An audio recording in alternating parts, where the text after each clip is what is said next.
Presentamos Geopolítica en RCR.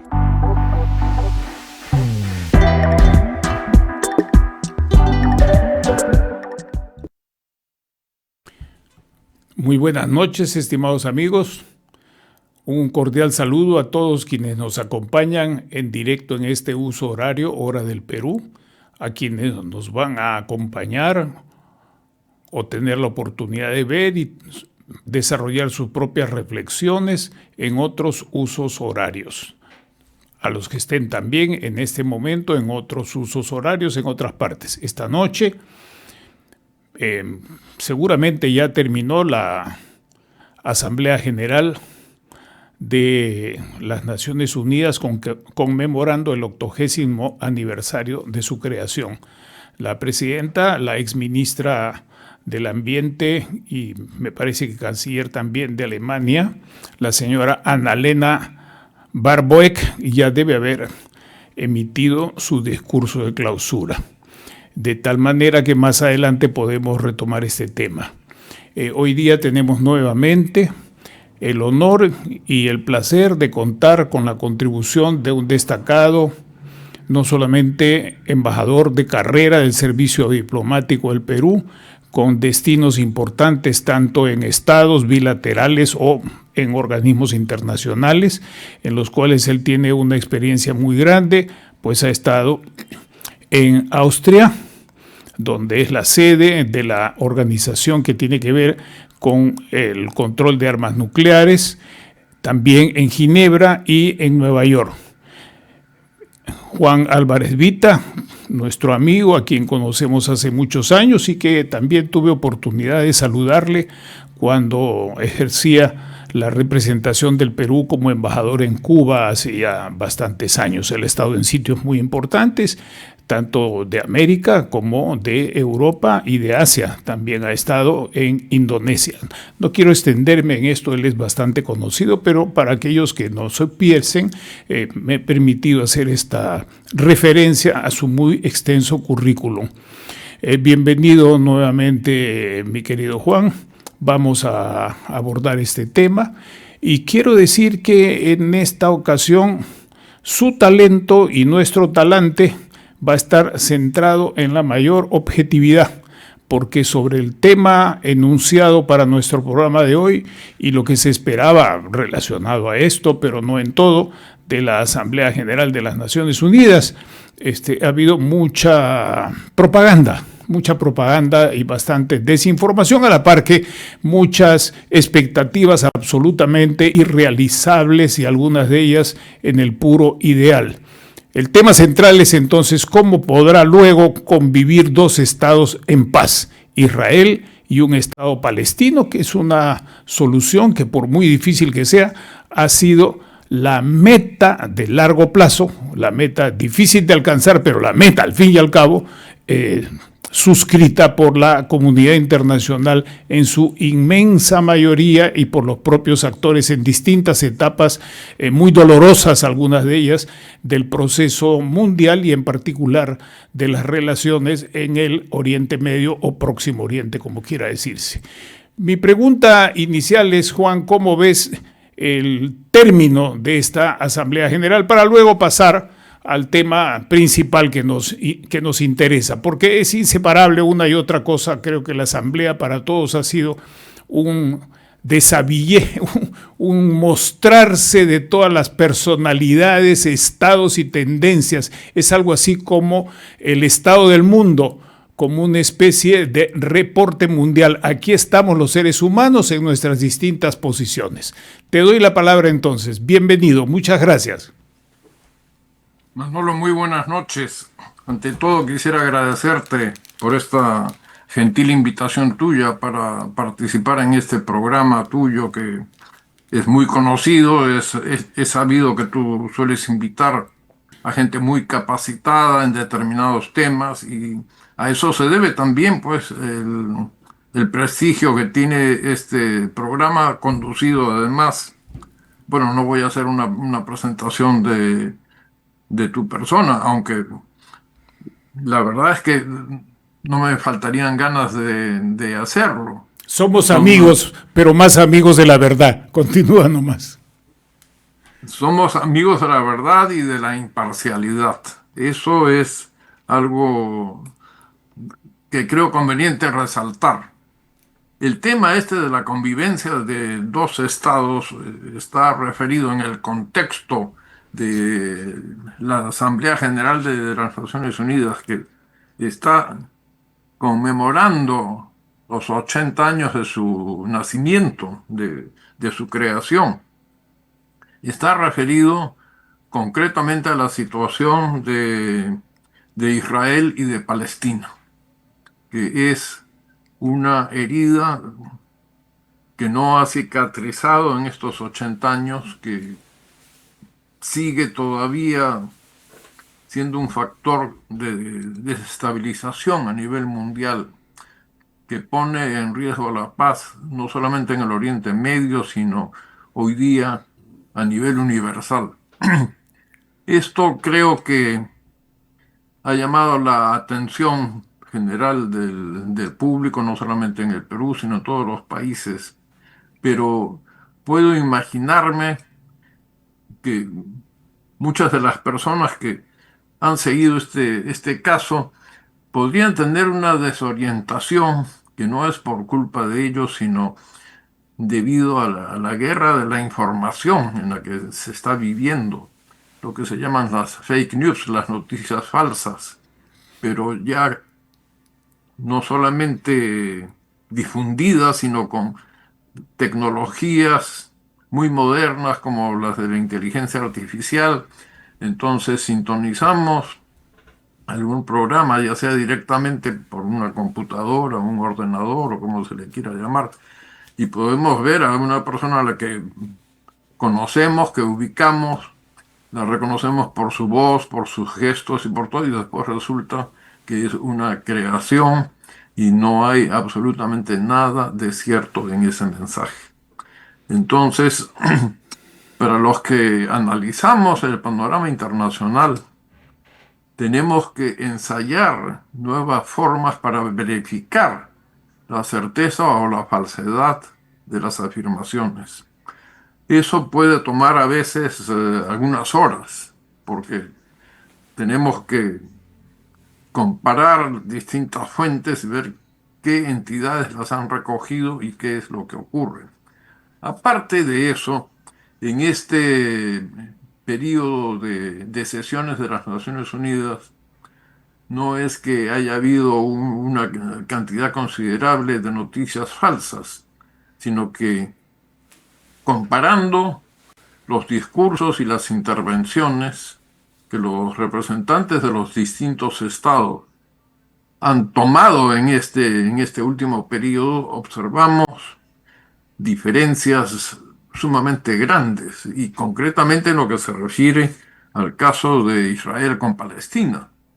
Entonces, hay que hacer no solamente la depuración de la noticia, sino que una vez que sabemos que es auténtica, proceder a comparar lo que ocurrió el día tal y luego las declaraciones a veces hechas por el mismo funcionario, pero que tienen una variación considerable. Que esto tiene como explicación el curso de las negociaciones internacionales, que en el marco de un organismo internacional pueden hacer que las posiciones de los países cambien diametralmente. Entonces, tenemos que aplicar ahí una norma que lo posterior viene a derogar lo que se dijo anteriormente.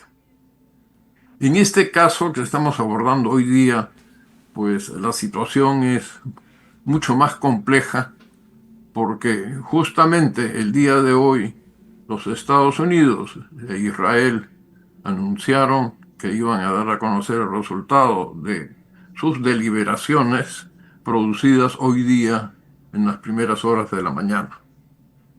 Entonces aquí también hay que considerar, es imposible, y los que estamos en el mundo diplomático, esas declaraciones no son producto de una mañana, sino que es la gestación que a veces puede haber tomado hasta muchos meses, ¿no?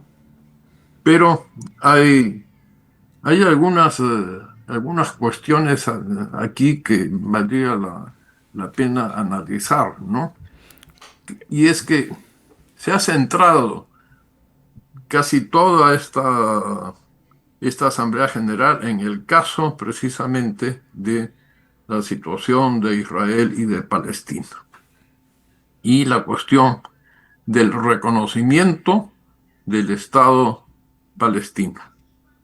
Entonces, aquí lo digo por las conversaciones que tengo también con otras personas que se sorprenden, ¿no? Dicen, ¿y qué cosa es eso del reconocimiento de los estados, ¿no? Y ahí es donde empieza a aparecer una especie de neblina que impide para un sector de la población entender exactamente qué es lo que está ocurriendo y qué es lo que ha ocurrido concretamente el día de hoy entre el presidente Donald Trump y el primer ministro Netanyahu de Israel. Creo que es un punto sobre el que podríamos conversar Sí, venidamente, ¿no? me gustaría preguntarte primero que nos dijeras de una manera breve, si es posible, responder a la pregunta, ¿qué es desde el punto de vista de las normas del sistema internacional de las Naciones Unidas el hecho de que se declare el reconocimiento a un Estado Palestina? Ha habido un proceso anterior, pero tenemos aproximadamente 150 adhesiones a este principio, a esta voluntad de reconocimiento. Ahora, eso llevado a la práctica, ¿qué significa? Automáticamente ya existe el Estado. ¿Cuáles son los otros pasos necesarios dentro del sistema de Naciones Unidas antes de entrar al tema práctico? Porque nada puede, por más que sea reconocido, existir de la noche a la mañana cuando todavía está una guerra y solo la última comparecencia del presidente Trump y el primer ministro Netanyahu han enunciado que esperan la adhesión de Hamás ya no a los 21 puntos, sino finalmente a 20 puntos que ellos han señalado. Entonces hay un aspecto jurídico y un aspecto fáctico. Te agradecería que nos dijeras y nos ilustraras sobre ese tema. Sí, muy bien, Manolo. Voy a procurar ser lo más concreto sobre esto. Si bien es cierto que estamos acostumbrados a hablar del reconocimiento y tal como lo has indicado ahora, de la actitud que las Naciones Unidas toman con respecto a este tema, pero tendríamos que apreciar también la realidad de las cosas. Hay estados que se consideran que tienen una existencia inmemorial de muchísimos siglos antes de la creación de las Naciones Unidas o de cualquier organismo internacional. Entonces tenemos que considerar que hay estados que surgieron, actuaron en el mundo internacional y continúan, la mayoría de ellos, pero no tuvieron inicialmente el reconocimiento de ningún organismo internacional simplemente porque no lo había, no existían esos organismos. Entonces, por ejemplo, si citamos un país como la China, ¿no? Se puede decir, bueno, fue creado hace relativamente poco tiempo, pero todos sabemos que la China ha sido siempre un estado milenario, muy antiguo, con una civilización, con un gobierno imperial. Bueno, a veces por razones políticas se dice, no, ese estado desapareció, ahora ha surgido uno nuevo. Esto fue la política del gobierno chino cuando se adoptó, bueno, no quiero entrar en detalles históricos porque podríamos estar hasta mañana hablando de eso, pero para Pero el actual régimen chino, la China empezó a surgir como Estado prácticamente cuando se adoptó el sistema comunista en China y se derrocó al sistema imperial. También se le considera en estos estados inmemoriales a Gran Bretaña, a Francia y a muchísimos estados que no surgieron después de la creación de los organismos internacionales. Junto a este grupo tenemos también los estados que han surgido como consecuencia de haberse independizado, que es el caso de prácticamente las tres cuartas partes de la comunidad internacional contemporánea. Porque en 1948, cuando surgen las Naciones Unidas, había tan solo una cincuentena de estados que existían porque eran independientes, ¿no?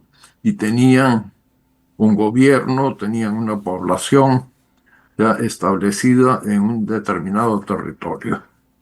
Entonces, en el caso nuestro, por ejemplo,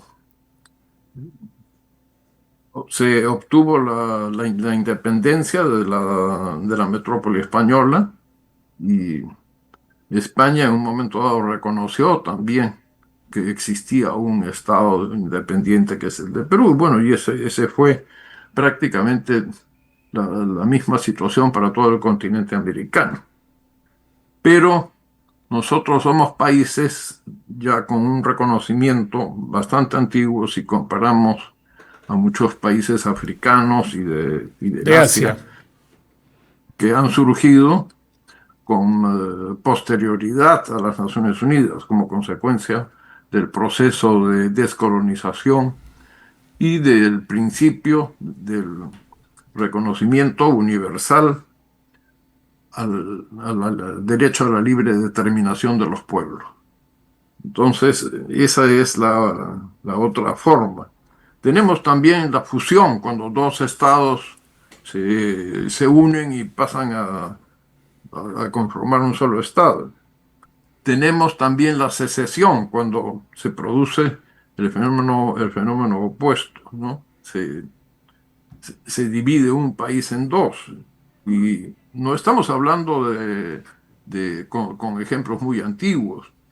Todos sabemos, por ejemplo, que la República Checoslovaca ha dejado de existir como tal y ahora hay dos, la República Checa y la República Eslovaca, ¿no? Y esto lo hemos visto a raíz, pues, de la transformación que se produce en el mundo cuando la Unión Soviética desaparece.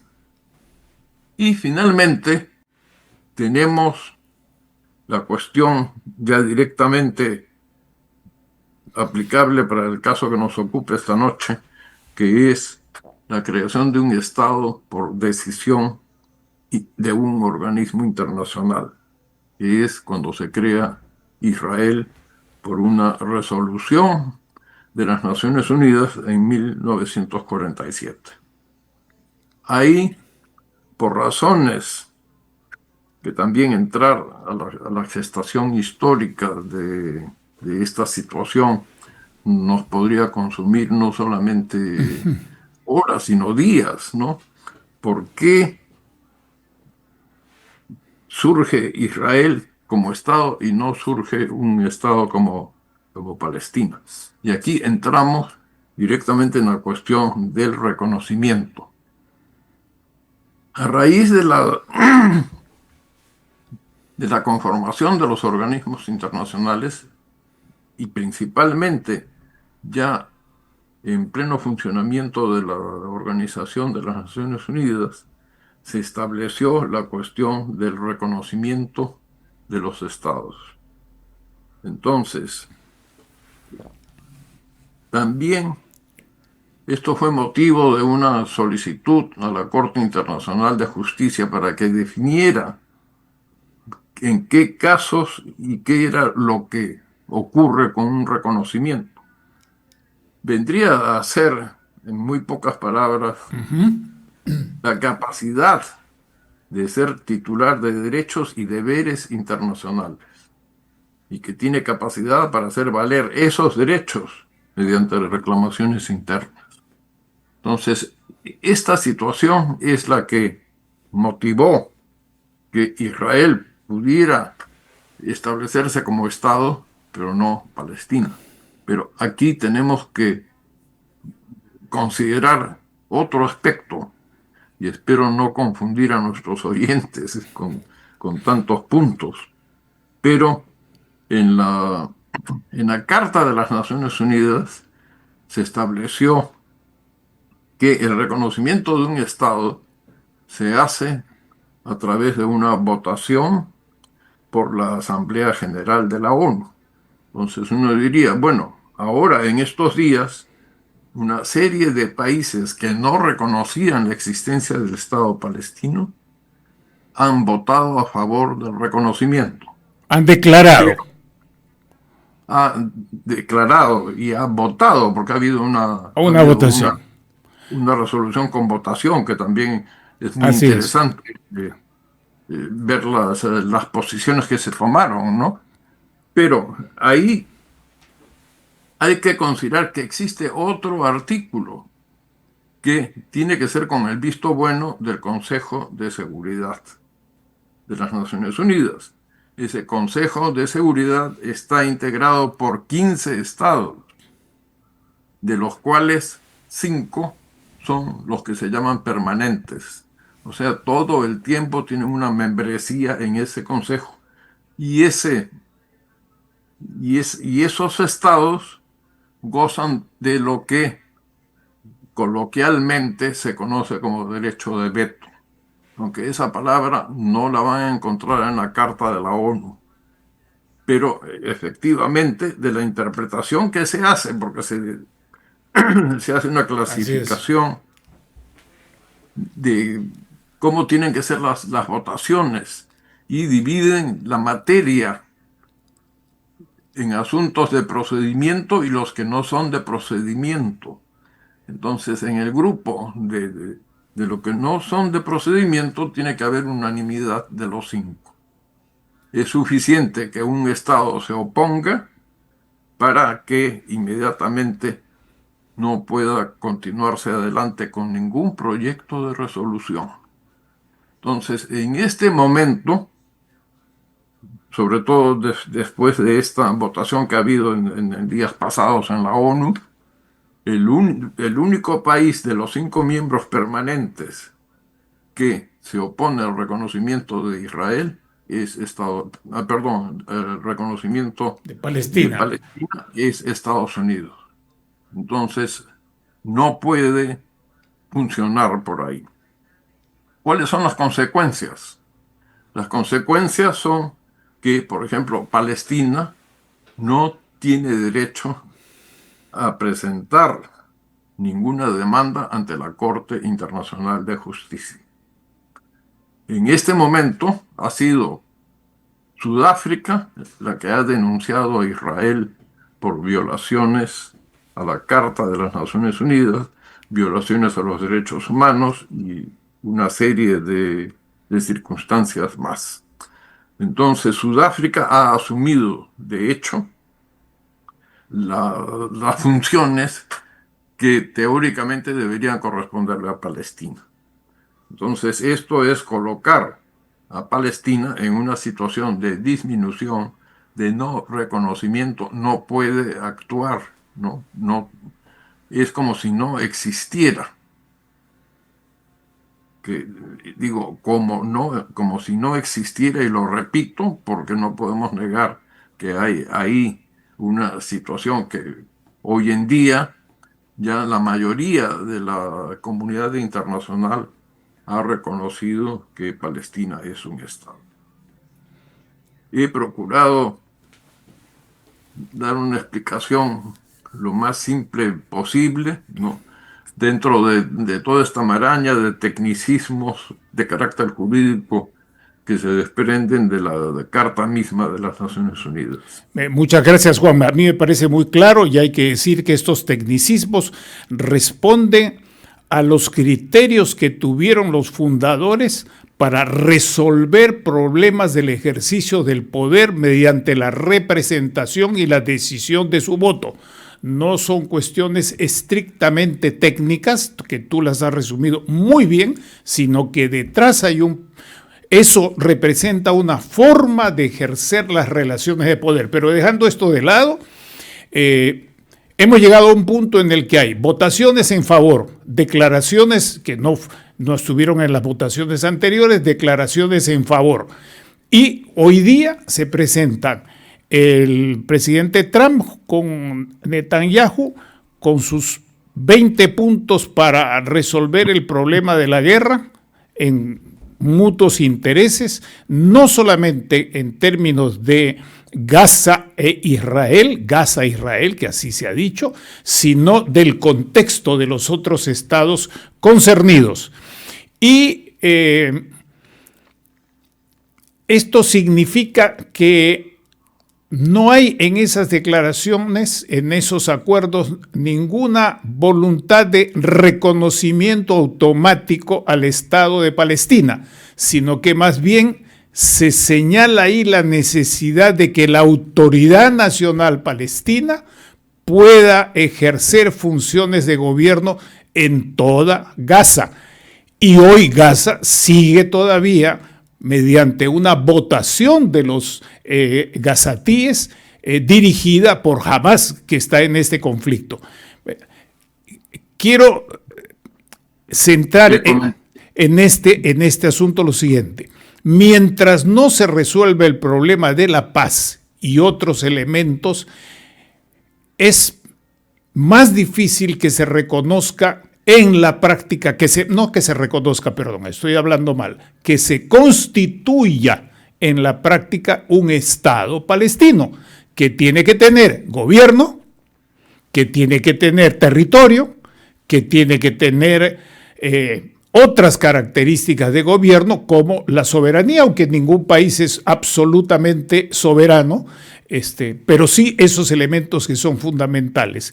Entonces, mi inquietud que recojo de muchas personas, sobre todo jóvenes con quienes conversamos, se expresaría de la siguiente manera. Es posible que, resuelto el problema inmediato de la paz y el cese de fuego, la situación humanitaria y una construcción de paz en Israel, eso lleve, sin necesidad de otras cosas, a la constitución de un Estado, o todavía no? Bueno, yo seguí por la televisión la ceremonia, la participación del presidente Trump y del primer ministro israelí ante la prensa, etcétera.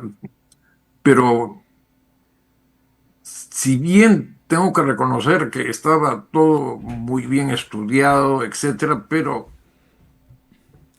un análisis que no tenía por qué ser profundo, sino se notaba.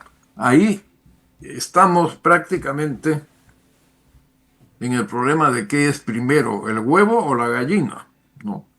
Porque se está estableciendo un acuerdo entre Estados Unidos e Israel sin la participación de Palestina, lo cual vicia por completo, ¿no?, cualquier acuerdo. Entonces, aquí las cosas son, aquí están los acuerdos entre Estados Unidos e Israel.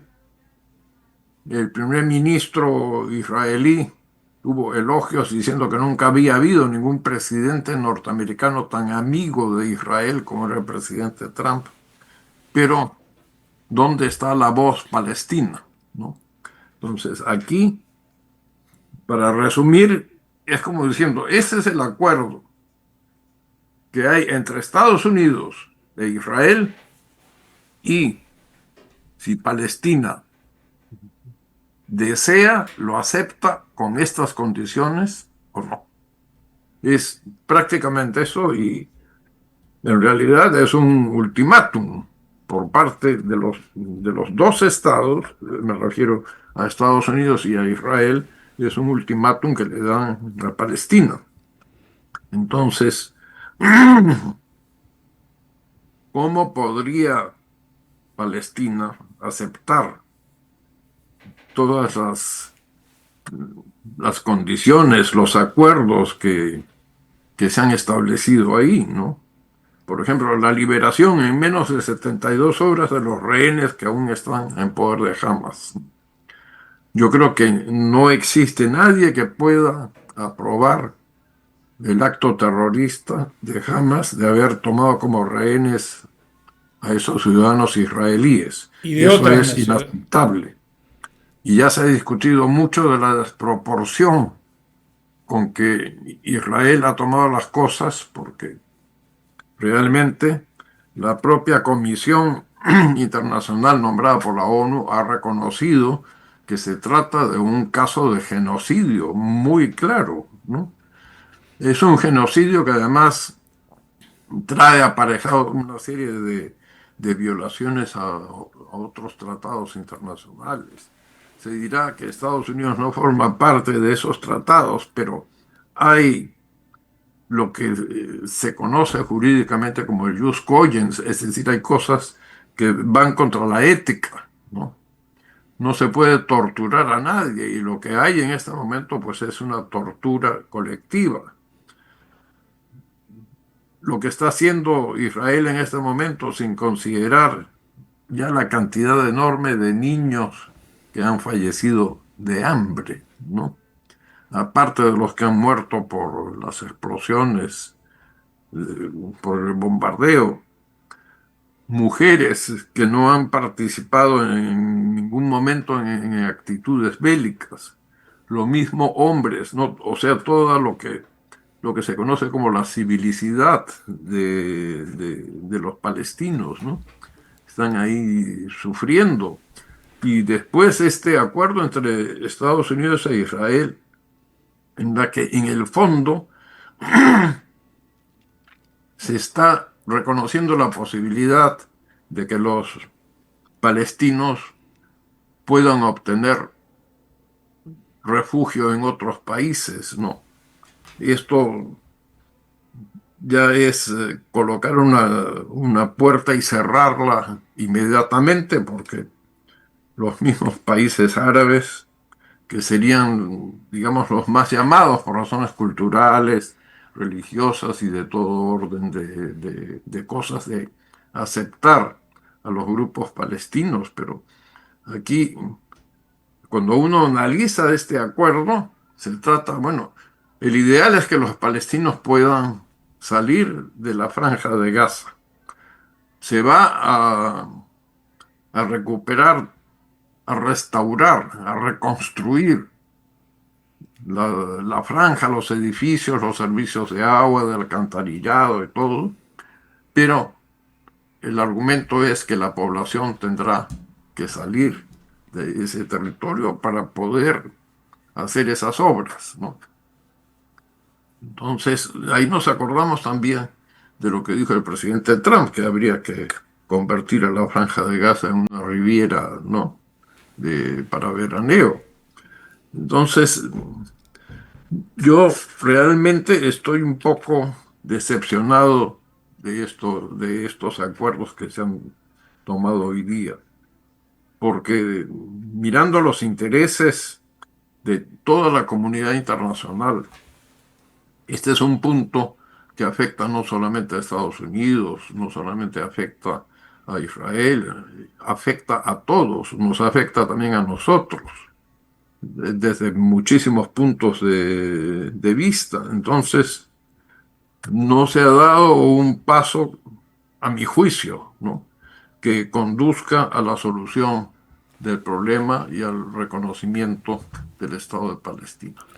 Sin querer discrepar de lo que tú dices, que coincido, me gustaría que reflexionásemos sobre algunos puntos que te quiero poner sobre la mesa, que son, no los voy a decir en orden de importancia porque son varios, casi como 10 que había estado anotando, dejé los apuntes en el vehículo, pero algunos de ellos quiero mencionar.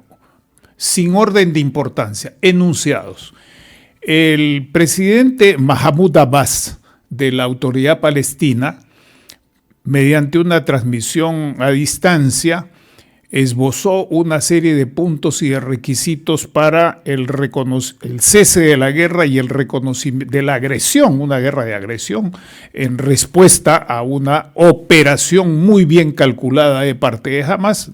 Ese es otro tema. Y para que se pueda reconocer al Estado palestino, y Mahmoud Abbas se acogía a los criterios de 1948 que hoy día están más lejos de la realidad que la luna. Eso es casi como una mera declaración. Por otro lado, en la conferencia de prensa de estas dos autoridades, Netanyahu y el presidente Trump, o más bien viceversa, se decían cosas como las siguientes: esto ha sido hecho mediante esta propuesta de 20 puntos es mediante una negociación en la cual agradecen a una lista de casi 12 estados musulmanes, no a Irán no participa en eso, pero sí otros estados que son algunos sunitas y otros de una tendencia más moderada, pero otros más agresiva dentro de los sunitas. En tercer lugar, esperan, y lo han reiterado al final, esto coincide plenamente con lo que dices, que este punto es un punto capital en tu razonamiento y en el mío también, coinciden en que esperan que jamás suscriba. Y por último, esperan que se relancen los acuerdos de Abraham, o Abraham, como se dice corrientemente, porque no se trata ya solo de acabar con la guerra entre Israel y Hamás y los otros que están detrás de Hamás, otros grupos terroristas y el Estado de Irán, sino que se trata de construir paz en un espacio mucho más amplio. No te he resumido todas las cosas, tú lo sabes perfectamente, nuestros amigos que ya siguen el tema también lo saben, pero quiero colocar estos asuntos ahí, señalando por otro lado que se hace referencia a operaciones para realizar inversiones. Incluso se presenta una autoridad como que estaría a cargo el presidente Trump. Primera vez que un presidente asume una responsabilidad de este tipo, hasta donde yo tengo memoria, por favor me corrige si estoy equivocado. En fin, hay una cierta arquitectura institucional detrás de todo esto y te pediría por favor que nos hicieras algunas reflexiones tanto sobre esto puede llevar a adelantar en alguno de los aspectos de un Estado palestino. Con esto o sin esto, esto puede llevar a mejorar en algo la situación conflictiva en Oriente Medio. Me gustaría tus reflexiones, Juan. Bueno, yo debo interpretar que esto tiene que merecerá también una reacción palestina para esta cuestión. Vamos a ver qué cosa es lo que ocurre en los próximos días. Pero aquí, cuando uno lee el texto de los acuerdos, la impresión que da es que o se acepta el total o simplemente no camina nada, ¿no? Y eso lo baso también en las declaraciones que hizo el señor Netanyahu en una conferencia de prensa posterior a la declaración conjunta con el presidente Trump. Entonces, si a eso sumamos o consideramos que 2 días antes, en esa sesión en la ONU, en la que habló el señor Netanyahu, que generó que un número considerable de representantes saliera de la sala, ¿no?, como protesta y no escuchar directamente lo que decía. Pero ahí en un punto él dijo, jamás se creará, jamás, voy a utilizar mejor un sinónimo, nunca se va a crear un Estado palestino. Entonces, ¿qué es lo que ocurre? Un día dijo eso y 24 horas más tarde hay otra posición, la que se ha abierto algo la puerta, pero al mismo tiempo la cierra. El, es cierto, como mencionaste tú, que se mencionaron ahí el aval de 12 estados musulmanes, pero en el conjunto, en el conjunto del discurso, no sabemos si algunos hicieron algunas reservas, si algunos aprobaron parcialmente algunos puntos, ¿no? Pero tengo ahí ciertas dudas. Tú has mencionado también que ahí había sunitas y chiitas. Yo creo que esas diferencias que hay entre sunitas y chiitas no habrían tenido mayor incidencia en estas conversaciones que algunos estados musulmanes han tenido con Israel y con Estados Unidos. Es una impresión particular mía. Sí, tal vez me disculpo de utilizar esos términos tienen una connotación religioso-cultural. Quería aludir, por hablar rápido tal vez, a la posición política que no es exactamente igual de estos estados. Para citar tres ejemplos, tres Ya. vecinos de Israel y de la Franja de Gaza. De Israel, de la Franja de Gaza a Israel, Egipto, uno de los países más poblados de la tierra y muy poderosos, sunita, que además tienen una preocupación gravísima con los hermanos musulmanes que son hermanos de Hamas. Líbano por otro lado y Jordania por otro lado. En fin, ahí me quedo solamente para decir que tiene razón en esta observación. No, no era una observación, ¿no? En ese Bueno, no sentido, importa. ¿no? Una precisión, ¿no? Ok, de Pero, acuerdo. pero nada más. Pero sí se mencionó con nombre propio a Indonesia. Así es. Y ese es algo sumamente importante porque Indonesia no es un país árabe, es un país musulmán, pero con una tendencia bastante abierta, muy avanzada, ¿no? Pero es el país número uno en lo que se refiere a cantidad de habitantes, ¿no? Y es donde el país que concentra el mayor número de musulmanes a nivel mundial. Y eso que se les singularizara, me pareció que también tenía una razón política más allá de la necesaria diferenciación, porque no es un país de origen árabe, ¿no? Así es. Ahora, lo de la cuestión del relanzamiento de los acuerdos como lo pronunciaste tú, Abraham, ¿no? Digamos, la mayoría creo que los conocen más como los acuerdos de Abraham. Sí. Yo creo que ahí el presidente Trump, que participó eso en su primer gobierno, tiene muchísimo interés, ¿no? Y naturalmente el conseguir que más estados árabes puedan intervenir en estas negociaciones, creo que podría ser positivo, ¿no? Porque no todos los países árabes han participado, digamos, en estos acuerdos. Pero ha sido, a mi modo de ver, positivo ese paso de lo que se acordó en esos llamados acuerdos de Abraham, ¿no? Y el otro punto que tú tocaste, que era la cuestión de la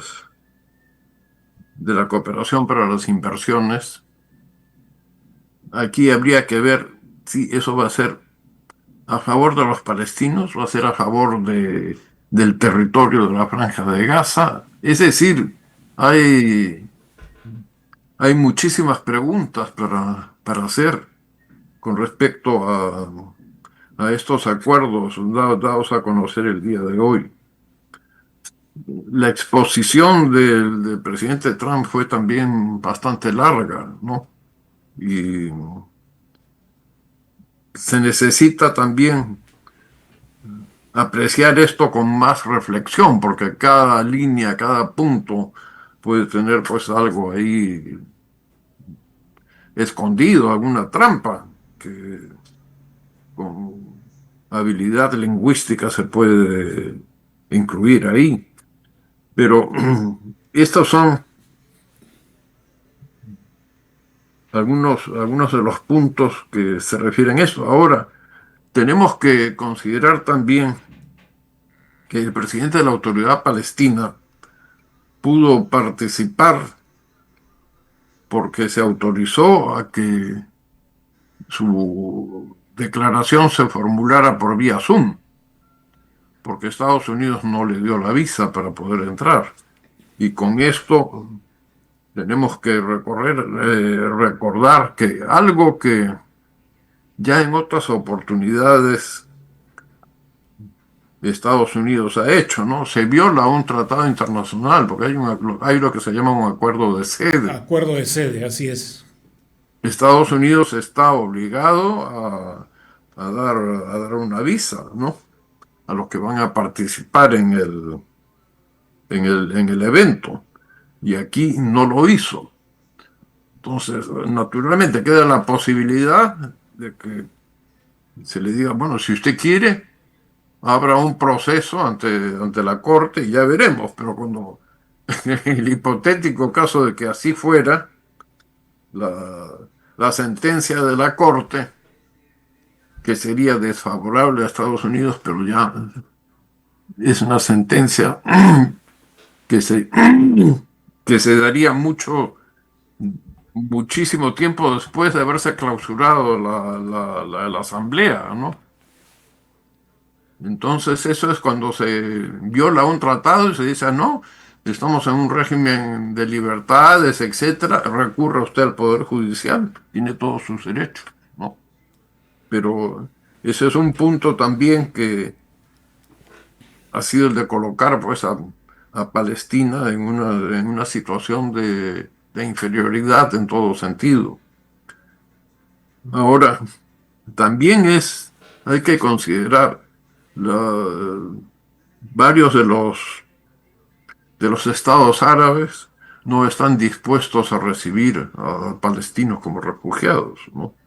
Tienen sus propios problemas, sus propias razones y entonces de una manera práctica yo no veo cómo pueda ser ejecutable este acuerdo, ¿no? Así es, por estas reflexiones y los puntos que estás señalando, hay también, esto llama a ver otras dimensiones que están detrás de esta puesta en escena, asamblea y creación de un Estado a través de un proceso de construcción de paz. Pero hay otras cosas que están en la escena. Las otras cuestiones en la escena son particularmente, para empezar por la última que tú has señalado, las evidentes, no estoy interpretando nada, las evidentes reticencias que tienen varios estados musulmanes árabes a la presencia de los palestinos. Esto inclusive es tan sabido que ha sido objeto de películas, no solamente del mundo de Hollywood, sino de las propias películas hechas algunas en estados del Oriente. Esto es una evidencia, hay reticencias al tema palestino. Cada uno trata de conservar aquello que se crea como Estado, no me refiero a Egipto, que es un asunto súper antiguo, muy antiguo, pero sí a Jordania y a otros después de la Segunda Guerra Mundial. No se crean naciones, sino estados. Y en algunos casos son estados con varias naciones o grupos étnicos adentro. Caso del Líbano, pero también de Siria. Y en Jordania, bueno, una situación muy peculiar. El otro aspecto entonces es que esto se da en un momento en que hay una animadversión muy clara en distintos lugares del mundo, tanto al Estado de Israel y en particular a Netanyahu, su primer ministro, y el grupo de fundamentalistas que lo acompañan, tan fuerte como el rechazo a los Estados Unidos y a las decisiones que viene tomando el presidente Trump fuera de los mecanismos de mercado y de los acuerdos de la Organización Mundial de Comercio y otros más. Y esta declaración les permitiría decir, estamos entrando a otra fase en la cual nos acompañan en este asunto político-comercial otros estados que circundan Israel y Palestina.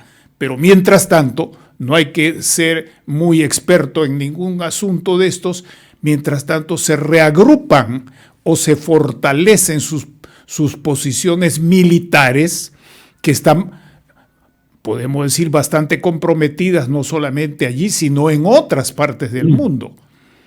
No es un barril sin fondo el tema de las industrias armamentísticas, aunque son las que más han crecido de todas las industrias mundiales.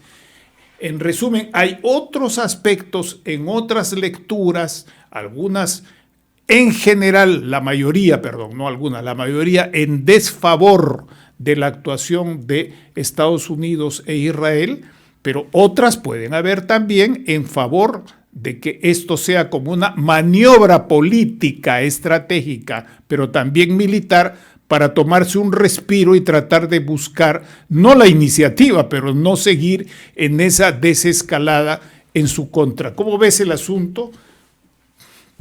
Bueno, creo que interpretando lo que podrías tú decir, coincido en la presentación que has hecho sobre esta fase de estos problemas, ¿no?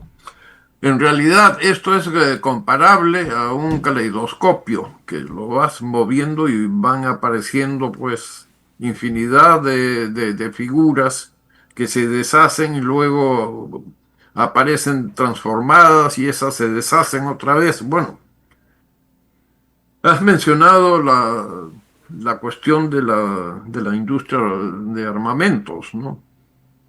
Aquí hay muchísimos intereses, no solamente en Estados Unidos, hay también en países europeos, en países asiáticos que fabrican armas, ¿no? Yo de mi experiencia en las Naciones Unidas siempre he mirado con escepticismo las conferencias sobre desarme, porque no se ha llegado nunca realmente a conseguir ni siquiera la 10ª parte de lo que se plantea como objetivo, ¿no? Y por otra parte también hay pues situaciones de intereses económicos, el mantenimiento de fuentes de trabajo para sectores de la población de los países que fabrican armas, ¿no? Eso es un tema de una gran complejidad también. Así es, Juanito. Te voy a agradecer que en estos últimos 2 minutos, porque nos estamos pasando del cierre, te tomes 2 minutos para hacer tu reflexión y cierre final. Ya no te voy a interrumpir. Bueno, cuando dices que me has interrumpido, bueno, forma parte del diálogo, ¿no? Si no, sería pues un monólogo. Pero mis conclusiones sobre esto es que no se ha avanzado, de acuerdo con mi apreciación personal, no se ha avanzado realmente hacia una solución de paz. Ahora hay un saldo importante, y es que la mayoría de la comunidad internacional está respaldando a Palestina. Y esto se ve al analizar el resultado de la votación, ¿no? Ha habido países que anteriormente votaban en contra y ahora han votado a favor. Tenemos algunos casos que se explican, ¿no? Que diría yo el único es el de la Argentina, ¿no? Que ha votado en contra de Palestina, pero bueno, es una novedad, digamos, en la política internacional que Argentina venía observando desde hace muchísimos años, ¿no? Pero eso creo que sería motivo de un análisis ya exhaustivo, ¿no? Esas son mis muy apretadas conclusiones sobre este problema que estamos debatiendo hoy día. Muchas gracias, Juan. Estimados amigos, hemos escuchado unas reflexiones tanto en el plano jurídico formal, que no por ser jurídico ni por ser altamente formal puede dejarse de lado. Y segundo, hemos escuchado reflexiones bien documentadas, inclusive con una profunda experiencia personal en el ejercicio de su profesión diplomática. No sé si mencionamos, ha sido embajador en Indonesia 4 años y en otros lugares importantes también, de tal manera que un conocimiento amplio para ver la relevancia de los aspectos formales diplomáticos que no se hacen con ametralladoras, sino que se hacen por los canales diplomáticos del derecho y de la comunicación y del diálogo. Y por otro lado, los aspectos prácticos de una complejidad en la cual en otra oportunidad nos gustaría conversar con el embajador Juan Álvarez Vita, distinguido amigo y funcionario de carrera en la República del Perú, sobre aspectos sociales, étnicos y culturales de Oriente, que son los que quedan cuando cambian los regímenes, pero queda la gente, queda la cultura, quedan las religiones, quedan las costumbres. Muchas gracias por esta presentación, estimado amigo. Y con ustedes, estimados amigos, también será hasta un próximo lunes. Muchas gracias por la invitación, Manolo. Gracias a ti, Juan. Hemos presentado Geopolítica en RCR